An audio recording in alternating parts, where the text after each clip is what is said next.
आज हम बात करने वाले हैं उस देश की जिसकी दुनिया में आबादी तो सिर्फ 4.2% है, लेकिन अकड़ ऐसी है जैसे सूरज उसकी जेब से निकलता है और चांद उसी की मर्जी से चमकता है।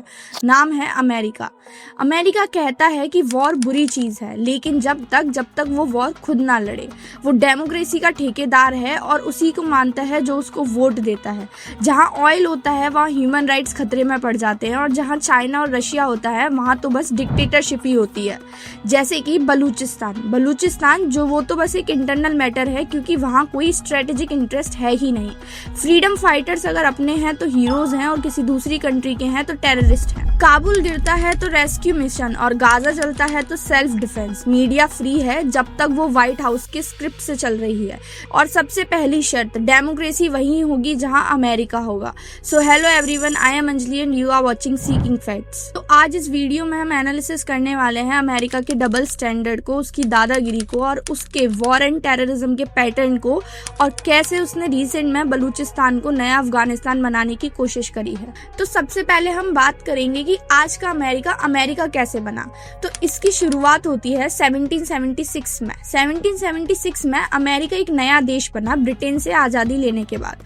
शुरू में उसकी पॉलिसी इनवर्ड लुकिंग थी, जिसका मतलब ये था कि उसको सिर्फ अपने कॉन्टिनेंट पे ही फोकस रखना है, खुद पे ही फोकस रखना है।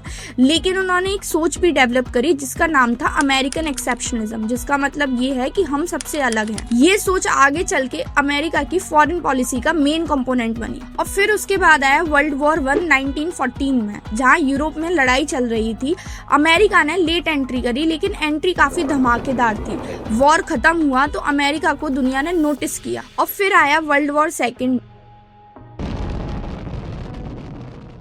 1941 में, जब पर्ल हार्बर पे जापान ने अटैक किया तो अमेरिका ने डिसाइड किया कि अब हम पीछे नहीं रहेंगे। दुनिया ने हिरोशिमा नागासाकी में देखा कि अमेरिका के पास वो वेपन है जो किसी और के पास नहीं है।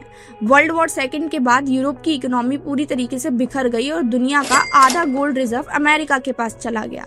और अब अमेरिका सिर्फ एक कंट्री नहीं था, वो बन गया एक सुपर पावर। और ये अमेरिका की वो पॉलिसी है जो अभी तक चल रही है और जिसका नया शिकार बलूचिस्तान बना है। लेकिन इससे पहले भी इसके और भी शिकार हैं, जैसे कि Korea, Vietnam, middle east, Germany, Japan and Philippines. ये वो जगह हैं जहाँ पे हर जगह मिलिट्री बेसिस हैं अमेरिका के। और इसी के दौरान अमेरिका ने अपनी एक नई आइडेंटिटी बनाई, जिसको उसने नाम दिया वर्ल्ड पुलिसमैन। और यहीं से अमेरिका ने अपना एक जिम्मेदारी उठा ली कि दुनिया में कहीं कोई भी झगड़ा होगा, उसका जज और ज्यूरी सबसे पहले अमेरिका बनेगा। लेकिन बात सिर्फ कंटेनमेंट पॉलिसी तक नहीं रुकी। अमेरिका ने एक नए शब्द को भी जन्म दिया, जिसका नाम है टेररिज्म, जिसकी शुरुआत हुई कोल्ड वॉर के बाद से, जब यूएसएसआर का डिसइंटीग्रेशन हो गया 1999 में। और ये शब्द आया 2001 में, जब 9/11 अटैक हुआ अमेरिका में, जिसकी वजह से एक नैरेटिव सेट किया गया वॉर ऑन टेरर नाम का। और इसी टेररिज्म के बेसिस पे फिर अमेरिका ने अफगानिस्तान पे 20 साल तक राज किया। उसके बाद 2003 में इराक पे भी ये इल्जाम लगाया कि वहाँ वेपन्स ऑफ मास डिस्ट्रक्शन है, ताकि उसकी ऑयल खदानों को वो अपने अंडर में ले सके। और इसी तरीके से अब वो बलूचिस्तान को भी अपने अंडर में लेने की कोशिश कर रहा है। और कब तक अमेरिका की दादागिरी ऐसे ही चलती रहेगी और विश्व समुदाय आंखों पे पट्टी बांधकर कब तक इसे ऐसे ही देखता रहेगा। बलूचिस्तान जो पाकिस्तान का सबसे बड़ा संसाधन समृद्ध इलाका है, ये वो इलाका है जहाँ पे ग्वादर पोर्ट भी है, जो पाकिस्तान को कनेक्ट करेगा सेंट्रल एशिया, मिडिल ईस्ट और इंडियन ओशियन से। और यहीं से चाइना का सीपैक होके निकलता है। और यही सबसे बड़ी दिक्कत है, क्योंकि चाइना जो है एक कम्युनिस्ट कंट्री है जो कम्युनिज्म को प्रमोट करती है, और अमेरिका जो है उसकी शुरू से ही कंटेनमेंट की पॉलिसी रही है कि जहां जहां कम्युनिज्म होगा वहां वहां वो उस पर रोक लगाएगा। और इसी वजह से आज अमेरिका ने बलूचिस्तान के फ्रीडम फाइटर्स को टेररिस्ट घोषित कर दिया है। तो इसमें बलूचिस्तान के लोगों का क्या गुनाह है? क्या उनका गुनाह सिर्फ ये है कि वो एक ऐसे इलाके में रहते हैं जो जियो स्ट्रेटेजिकली इतना इम्पोर्टेंट है और जहाँ पे बहुत सारी रिसोर्सेज हैं? और आज बलूचिस्तान से शायद एक नए युद्ध का आगमन शुरू होने वाला है। एक वो युद्ध था जो 2022 के बाद से अभी तक नहीं खत्म हुआ है, जो है रशिया यूक्रेन वॉर, जिसका इल्जाम अमेरिका ये लगाता है कि इंडिया की वजह से ये युद्ध अभी तक चल रहा है। लेकिन इसका असल कारण ये है कि अगर उसने यूक्रेन को नाटो में शामिल करने की बात ना करी होती और बाद में उन्हें वेपन्स ना प्रोवाइड किए होते, तो शायद आज रशिया यूक्रेन वॉर बहुत पहले ही खत्म हो जाता और इतने सारे लोग नहीं मारे जाते। और सेम चीज अब बलूचिस्तान में अमेरिका फिर से करने की कोशिश कर रहा है। ऐसा उसने अफगानिस्तान में भी किया था, जहाँ पे उन्होंने मुजाहिदीन को फंडिंग दी और बाद में जब उनका कंट्रोल आया तो वहां से छोड़ के जनता को भाग गया। तो इस पूरी राजनीति में बाकी जनता का क्या, उस जनता का क्या दोष है जो इसमें पिसी जाती है बिना किसी इंटरेस्ट के। तो अमेरिका का दोहरा मुंह है। इराक में बोला कि विनाशकारी हथियार हैं, हमला कर दिया, लेकिन बाद में हथियार नहीं मिले। अफगानिस्तान में बोला कि तालिबान दुश्मन है, 20 साल तक युद्ध लड़ा और फिर उसी तालिबान से समझौता भी कर लिया। सीरिया और लिबिया में बोला कि लोकतंत्र लाना है, लेकिन वहां लोकतंत्र तो नहीं आया, लेकिन कब्रिस्तानों की गिनती पहले से कई गुना ज्यादा बढ़ गई। तो अमेरिका के लिए टेररिज्म सिर्फ एक वायलेंस नहीं है, एक स्ट्रेटेजिक वेपन है जो उसने खुद इन्वेंट किया है।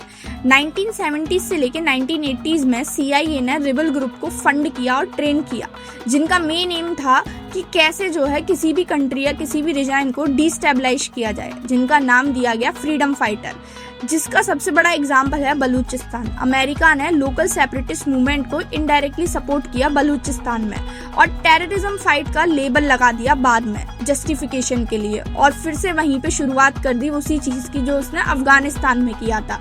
पहले उसने टेररिज्म को खुद फंड किया और फिर उसी टेररिज्म से लड़ने के लिए वो अफगानिस्तान में 20 साल तक रहा और 20 साल बाद उन्हीं से हाथ मिलाकर वहां अफगानिस्तान को छोड़ गया।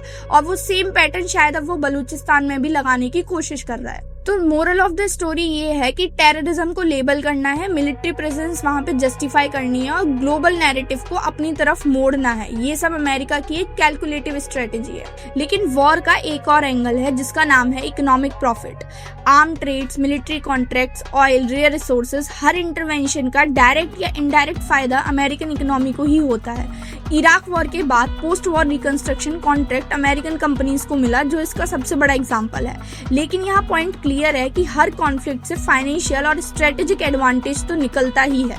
सॉफ्ट पावर और मिलिट्री पावर कंबाइन होकर एक ग्लोबल डोमिनेशन का परफेक्ट कॉम्बो बन जाता है। एनालिसिस सिंपल है, ये सिर्फ एक वायलेंस नहीं है, ये पूरा एक सिस्टम है जिसमें बेनिफिट गारंटेड है अमेरिका के लिए। तो वॉर की एक हिडन स्टोरी रहती है कि सिविलियन सफर करते हैं, रिफ्यूजीज क्राइसिस बनते हैं, रीजनल इनस्टेबिलिटी आती है रीजन में। लेकिन अमेरिका का गोल क्लियर होता है कि किस तरीके से पुरानी एनेक्सेशन के बिना ग्लोबल इन्फ्लुएंस को इंश्योर किया जाए। स्टोरी का फाइनल मैसेज ये है कि हर कॉन्फ्लिक्ट के पीछे एक कैलकुलेटिव गेम चल रहा है जिसमें स्ट्रेटेजी और प्रॉफिट दोनों बैलेंस हो। अगर आप दुनिया के हिडन गेम समझना चाहते हो तो ये स्टोरी समझना आपके लिए बहुत जरूरी है, क्योंकि रियलिटी और नैरेटिव में बहुत फर्क होता है। आखिर में मैं बलूचिस्तान के लोगों से यही बोलना चाहूंगी कि तिल्लत की जिंदगी से इज्जत की मौत अच्छी है। हो सकता है इस आजादी की लड़ाई के लिए आपको बहुत सारी कुर्बानी देनी पड़े, लेकिन उसके बाद एक समय ऐसे आएगा जहां आपकी बहुत सारी पीढ़ियां आजादी की खुली हवा में सांस लेंगी। If you find this video interesting, then please do like, share and subscribe to our channel seeking facts.